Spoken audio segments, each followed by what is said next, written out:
who are you here for anyway? Like PDGA Disc Golf Pro Tour, who are you here for? Are you trying to help the players, or are you trying to make it so we have terrible rounds? Because you're doing a really good job of that for me right now. What's up, Degenerates? It's the Disc Golf World, recapping everything you need to know from round 1 of Jonesboro. I'm Jefferson, alongside me as always, the one with all the holes in this game, Swiss Cheese. Before we jump into the recap, there's a few notes we have to touch from some players. If you haven't already seen, there was an entire Paul card. You have the young one, the tall one, the short one, and the old one.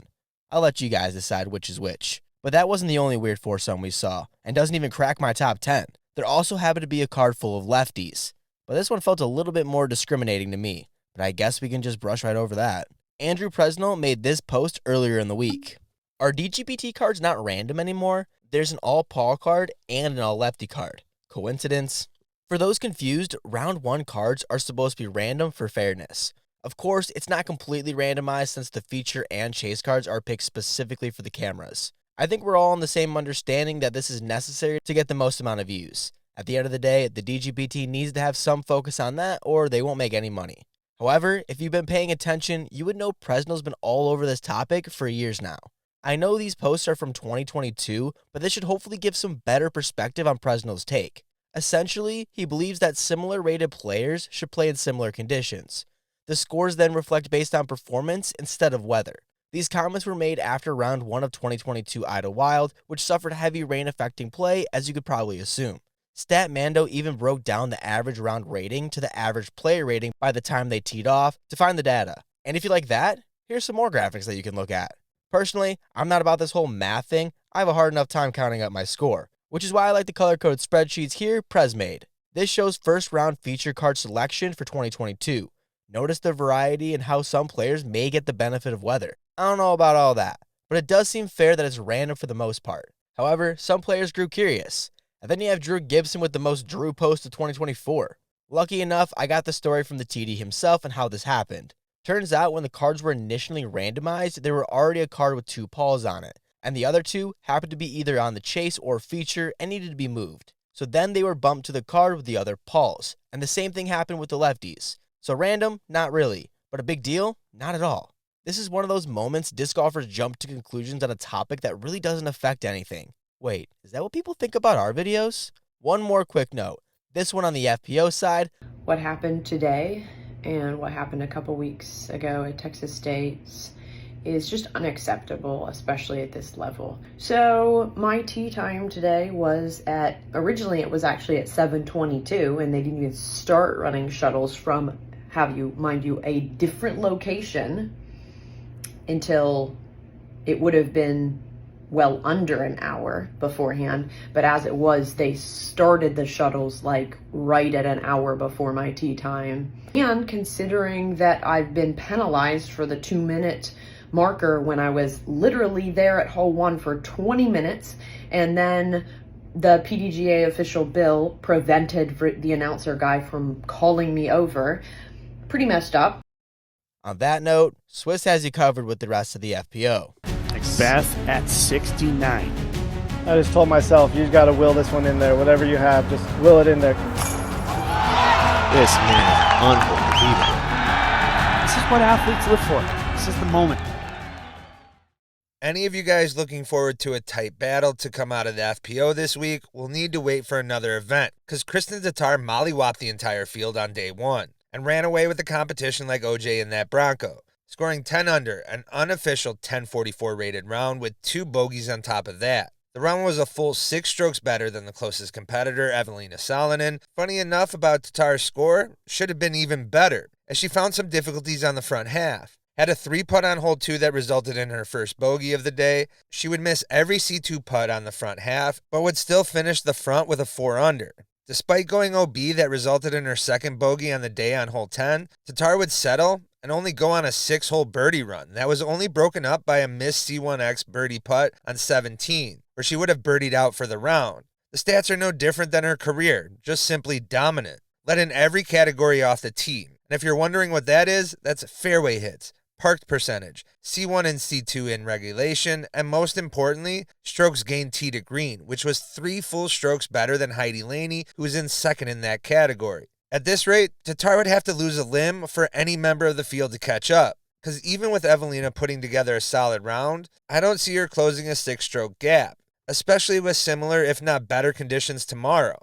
Evelina came off her worst performance at Texas State, took the time to rest and get in some additional practice rounds on the course. Had a very solid round with only 2 C1X misses on the round. Despite both of those resulting in bogeys, she was still able to score a 4 under. Was second in C2 in regulation, where her putt mishaps are far less costly when she can get inside C2 or better. When she's near the top in that stat, like she has been all year, usually can find some scoring opportunities on the course. Birdied 2 of the 3 most difficult holes on the day. The best news for Evelina, without trying to sound like a condescending asshole, she can focus on the course and attack it how she sees fit. No worry about trying to chase down Tatar or pick up strokes. If they come, great, but the only way to catch Tatar at this point would be with the help from Tatar. Jennifer Allen, proven that she's more than those Zuka cart commercials, was playing a clean round 4 under, but would go on to bogey the final 2 holes and finish the day 2 under and 2 strokes behind Evelina. Jennifer is going to need to clean up her C1X putting if she looks to continue to try for a podium finish. She was losing strokes to the field on the putting green after day 1. Allen is tied for third with Lucky Lorenzen and Holland Hanley at the moment.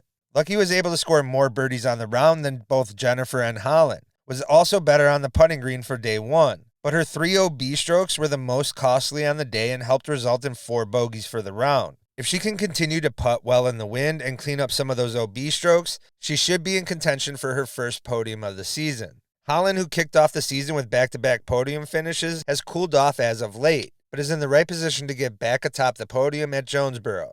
She will need to have less of an up-and-down tournament, though. Hanley has been a strong C2 putter thus far in her career, but her percentages in C2 this year are lower than her average. Is in a strong position to score on this track, but will need to improve on the putt over the final 2 days of this tournament. In large part due to Tatar's dominance on day 1, the only other major storyline was how difficult the par 5 hole 14 for the FPO players were.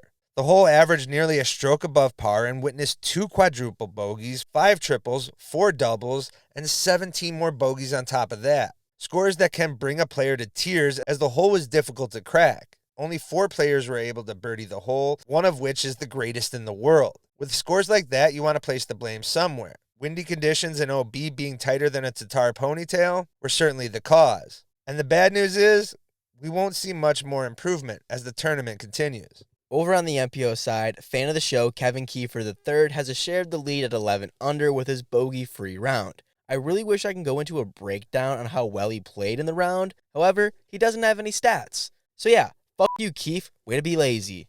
Nah, I'm just playing. And I'll quote one of the pros when asked if he wanted to keep his own stats during the round. No, and I should never be asked that again.